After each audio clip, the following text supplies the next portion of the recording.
കേന്ദ്ര ധനകാര്യമന്ത്രി നിർമ്മല സീതാരാമൻ ലോക്സഭയിൽ കോർപ്പറേറ്റ് നിയമങ്ങൾ ബിൽ 2026 അവതരിപ്പിച്ചു. വിശദമായ പരിശോധനയ്ക്കായി ബിൽ സംയുക്ത പാർലമെന്ററി കമ്മിറ്റിക്ക് അയക്കുന്നതിനുള്ള പ്രമേയം സഭ അംഗീകരിച്ചു.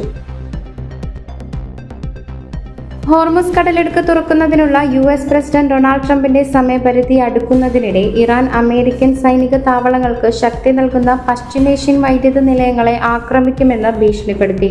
ഗൾഫ് അറബ് രാജ്യങ്ങൾക്കെതിരായ ആക്രമണങ്ങളെ വിശദീകരിക്കാൻ ടെഹ്റാൻ നടത്തുന്ന ഏറ്റവും പുതിയ ശ്രമമാണ് ഇറാന്റെ അർദ്ധസൈനിക വിപ്ലവ ഗാർഡിന്റെ പ്രസ്താവനയെന്ന്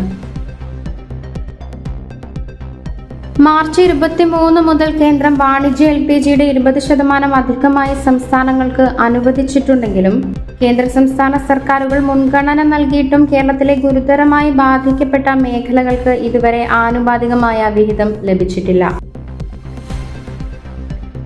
കർണാടകയിലെ രാമനഗര ജില്ലയിലെ ബംഗളൂരു-മൈസൂരു എക്സ്പ്രസ് വേയിൽ പുലർച്ചെ ഒരു ബസ് റോഡിലരികെ വേലിയിൽ ഇടിച്ചുകയറിയുണ്ടായ അപകടത്തിൽ 4 യാത്രക്കാർ മരിക്കുകയും നിരവധി പേർക്ക് പരിക്കേൽക്കുകയും ചെയ്തു.